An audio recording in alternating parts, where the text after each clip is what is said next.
Right guys, I've got a bit of transfer news for you.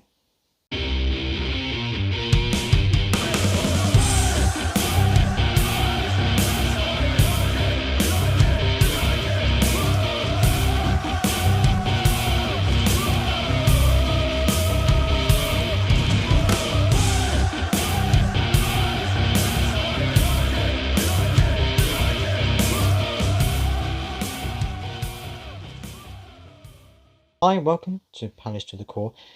Today I'm going to be talking about three players who apparently Crystal Palace are interested in for the January transfer window. Now, I'm not sure if I mentioned this in the previous video, but John Textor and some of the other co-owners of Crystal Palace have had a meeting in London to discuss future funding for players. So it looks as though they may be looking at what funding will be available for the January transfer window, which is hopefully going to be a good thing. Hopefully that means that we'll get some money in the coffers that we'll be able to spend on players in January. We'll have to wait and see. There's no official news about what happened at that meeting, but we'll have to see what happens there. But there are three players apparently that are of interest to Crystal Palace. Bear with me because it's going to, I've got three different pages here open on my computer, so it might take me a little while to get through. But bear with me. It's worth the listening to anyway. Oh, and if you want to keep up to date with Crystal Palace news, views, and reviews, don't forget to subscribe and hit that bell for notifications. Okay, so first of all, we've been linked heavily, apparently. Well, we were in the summer as well with Antoine Semenyi. And it looks as though we are looking at him again, or possibly looking at him again in January. Now, he's a Ghana international. Obviously, he's been at the World Cup with Jordan Ayew for the World Cup this year. And he's 22-year-old, been heavily linked with Crystal Palace for a while now.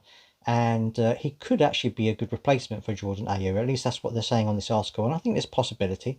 I think perhaps it might be more beneficial for us, perhaps. Let me know what you think down in the comments, of course, if we just swap AU into the midfield and then put Semenyo up front, because that would give us a bit more, if we don't get a midfielder in the January transfer window, that might be a good way of putting a bit more stability in the midfield, because you know that Jordan Ayew is going to work really hard there. We know that he likes holding onto the ball and he can get the ball off players, so it might be a good opportunity for him to move into a different role and Semenyo be up front banging the goals in, let's hope anyway. The next person that apparently we are interested in is Victor, I'm going to butcher this name, just so you know in advance, Victor Gayokries. Victor Gayokries? Tell me if I've said that wrong, because I probably have. He's a Swedish striker, and apparently could be another addition to Patrick Vieira's team. He's apparently West Ham, Everton, and Southampton are also keen on this guy. He's 24 years old, and he's joint top of the goal scoring charts on 9 in the Championship after an excellent start to the season. He's got a new contract. Sorry, that was Alexa. He's got a new contract coming up soon, so it looks as though he may well be in the frame for a possible move. So it looks like it's a possibility. It could be if Zaha does go, or if Zaha agrees to leave in the summer and does a pre-agreement with a European club in January, it could be that he would be a good replacement for him. So that may be why we're looking at him as a possible contingency plan if Zaha decides to leave. But we'll have to wait and see what happens with him as well. And finally, we've got Coney de Winter. Now this one, I'm not entirely sure whether this one was going to be I think this is more of a long-term signing, personally speaking, than someone who can come straight into the first team. Again, there are a number of teams looking at him. He's a Juventus defender, and he's apparently Palace, Southampton, West Ham, again the usual takers.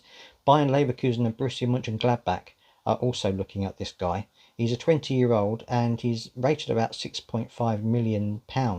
However, since 2019, he's made only 2 appearances in the first team for Juventus. Majority of the time coming in the various academy sides. So it looks as though he's more of an academy player at the moment rather than a first team player, which means that if we do sign him, he may not be in the first team straight away. It might be one of those players that we bring in, then take out on loan to get more experience, and then bring him back at a later date. So again, one for the future, but do we want to be doing that, or do we want to be, we've got a few players now that are out on loan, gaining some experience. Maybe we need to bring people in who can actually hit the ground running in the Premier League. And that might be more more of a priority for us at the moment, at least in the January transfer window. But as always, I'd love to hear your thoughts on these. Let me know what you think about these transfers. Obviously, they're just rumours, so there's no guarantees that it's going to happen, but I thought I'd bring you the news on them anyway.